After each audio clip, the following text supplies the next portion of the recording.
के लिए काबिलियत नहीं चाहिए किसी को आपकी भाई। अरे ये कि और क्या करूं, सब तो कपड़े खोल दिए, सब तो दे दिया, फिर भी मैंने देखा, मैं नीचे से लेके ऊपर तक हर नेता से मिली, लेकिन सबका एक ही चीज, give and take, give and take. नमस्कार दोस्तों, मैं रंजीत चौहान। हमारे देश के जो महामानव हैं ये लड़कियों के साथ छेड़खानी करते हैं, लड़कियों को छेड़ते हैं, महिलाओं का व्यापार करते हैं, महिलाओं के साथ शोषण करते हैं।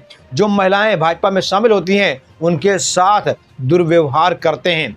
साथियों, आज हम आपको भाजपा की सच्चाई दिखाने जा रहे हैं और ये सच्चाई हम नहीं दिखाएंगे बल्कि भाजपा के साथ जुड़ी हुई महिलाएं ही दिखाएंगी, भाजपा के साथ जुड़े हुए लोग ही दिखाएंगे, भाजपा के सांसद दिखाएंगे, बताएंगे कि भाजपा में भी एपिस्टीन कांड चल रहा है, भाजपा में भी बड़ा जो है सीटियाबाजी चल रही है, भाजपा में भी बहुत बड़े स्तर पर महिलाओं का व्यापार चल रहा है, उनका शोषण चल रहा है, उनका भक्षण चल रहा है। साथियों, मैं समय न गंवाते सबसे पहले आपको एक वीडियो से रूबरू कराता हूं। ये वीडियो किसी और की नहीं बल्कि भाजपा नेता की है, भाजपा महिला की, एक भाजपा की जो है नेत्री की है, जिसने भाजपा को बहुत सारा समय दिया, लेकिन समय के बदले उससे कुछ और मांगा जाने लगा। जब उसने पद मांगा, जब उसने सांसदीय का टिकट मांगा, विधायकी टिकट मांगा और उसने अगर पार्षदी टिकट मांगा तो हर टिकट के बदले उससे जो चीज़ मांगा गया आज वो महिला खुद यहाँ बताने वाली है। तो चाहता हूँ इस वीडियो को ध्यान से देखिएगा, सुनिए वीडियो। मैंने देखा, मैं नीचे से लेके ऊपर तक हर नेता से मिली, लेकिन सबका एक ही चीज, give and take, give and take. आपके पास क्या है देने के लिए? काबिलियत नहीं चाहिए किसी को आपकी भाई। अरे ये कि और क्या करूं, सब तो कपड़े खोल दिए, सब तो दे दिया, फिर भी टिकट नहीं दी। उन्होंने मुझे कहा कि तुम क्या सोचती हो, तुम अपनी काबिलियत के दम पे ऊपर पहुंचोगी, और उनकी बात सच साबित निकली। मैं जहाँ कहीं भी जाऊँ मुझसे सिर्फ एक ही डिमांड। आपने वीडियो सुना।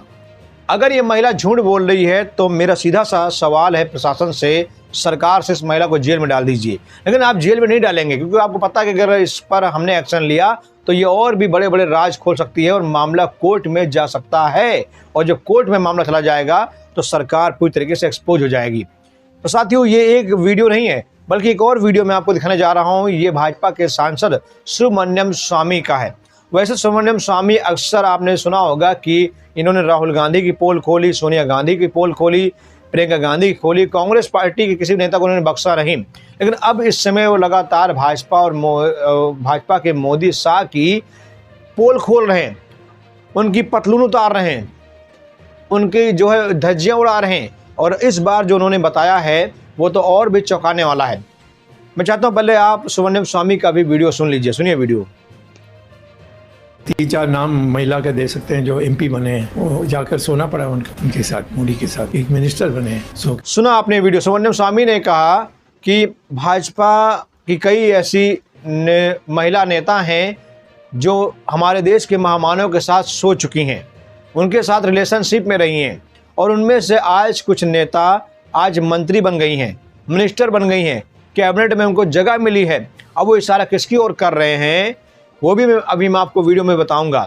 दरअसल दोस्तों, उनका इशारा सीधा सीधा कंगना रनावत और स्मृति ईरानी की तरफ है। स्मृति ईरानी, कंगना रनावत आप जानते हैं कि दोनों मिनिस्टर बन चुकी हैं। स्मृति ईरानी तो इससे पहले बाल विकास मंत्रालय संभाल चुकी हैं, और कहा जाता है कि इनकी नज़दीकियाँ मोदी के साथ बहुत ज़्यादा थी, इनकी नज़दीकियाँ महामानव के साथ बहुत ज़्यादा थी। इसी का नतीजा है कि इनको बाल विकास मंत्रालय मिल गया, इतना बड़ा पद मिल गया भाजपा में। अब एक वीडियो और है, ये भी सुब्रमण्यम स्वामी का है, और इस वीडियो में भी हम आपको दिखाएंगे सुब्रमण्यम स्वामी ने क्या कहा है। चलिए, हम खुद ना बताते हुए आपको सुब्रमण्यम स्वामी की जुबानी बता देते हैं कि क्या कह रहे हैं, सुनिए वीडियो। मोदी जब ये चीफ मिनिस्टर था तो वो लड़कियों को छेड़ता था, जब यहाँ आया तो कई लोगों की लड़कियों के कई। सुना आपने वीडियो, कह रहे हैं कि ये जो महामानव है हमारे, ये लड़कियों को छेड़ते थे। जब चीफ मिनिस्टर थे और इनके कार्यालय में कोई महिला आती थी, कोई अधिकारी आती थी तो उसे छेड़ते थे। बहुत घिनौना ये सच है, बहुत घिनौना ये जो है बयान है, लेकिन ये बयान घिनौना है कि इससे एक सच्चाई है, इसकी जांच होनी चाहिए। सुब्रमण्यम स्वामी कोई मामूली इंसान तो है नहीं, और कहा जा रहा है कि भाजपा के साथ या मोदी के से पहले ही भाजपा के साथ जुड़े हुए हैं, या यूँ कह सकते हैं कि मोदी के गुरु हैं, ये हमारे देश के महामानव के गुरु हैं, और गुरु आज अपने चेले की पोल खोल रहा है। कह रहे हैं कि हमारे देश के महामानव लड़कियों को छेड़ते थे। अब एक के बाद एक लगातार हम लोग देख रहे हैं सुब्रमण्यम स्वामी खुलासा करते जा रहे हैं, लेकिन भाजपा इनको टच नहीं कर रही है।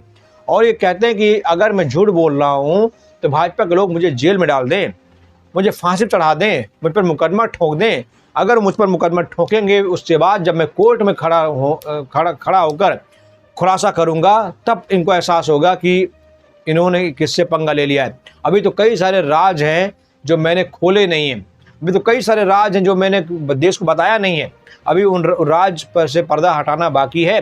मैं चाहता हूँ एक बार ये हमको लेकर कोर्ट में जाएं। अगर हमको लेकर नहीं जा रहे हैं तो मैं खुद कोर्ट में जाऊँगा और मैं बताऊँगा कि ये इंसान देश के लिए कितना घातक है, कितना खतरनाक है।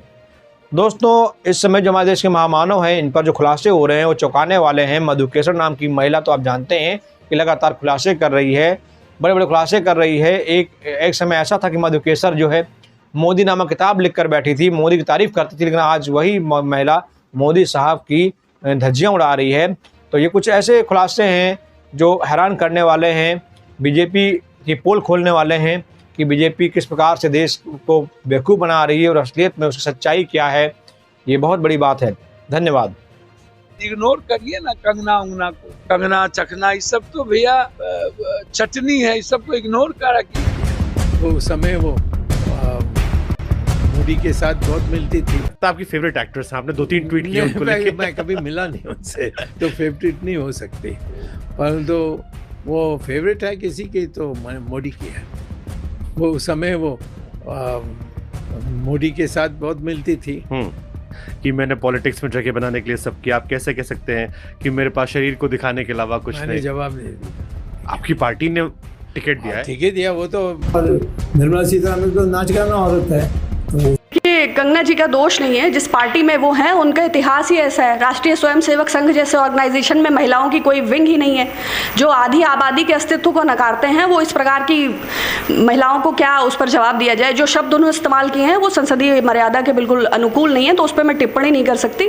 हाँ, ये अवश्य है कि जब भी हमारी सरकार आएगी तो सरकारी खर्चे पर कंगना रनौत जी को मानसिक स्वास्थ्य की सुविधाएं उपलब्ध करा जाएंगी, क्योंकि मुझे लगता है कि कुछ उनका दिमागी संतुलन कहीं ना कहीं ठीक नहीं है। तो उनकी संसद की सदस्यता भी इस आधार पर रद्द होनी चाहिए, क्योंकि मुझे लगता है कि मूलभूत योग्यताओं में यह है कि आप भारत के नागरिक हों और आप मानसिक रूप से दिवालिया ना हों। तो मेरा रनौत जी का मेडिकल फिटनेस का चेकअप कराया जाए और यदि उनकी बद्धता में कोई संदेह है तो उनकी संसद की सदस्यता रद्द की जाए। इसके अतिरिक्त उनकी तुलना या उनके विषय का उत्तर देना या उनके प्रश्न को अटेंड करना, मैं समझती हूँ महिला होने की नैतिक मर्यादा के भी विरुद्ध है और संसदीय सदस्य के अनुरूप भी है। और राहुल जी के समकक्ष उनका उत्तर देना, ये तो मतलब इसका आसमान और कीचड़ का कोई मुकाबला है कोई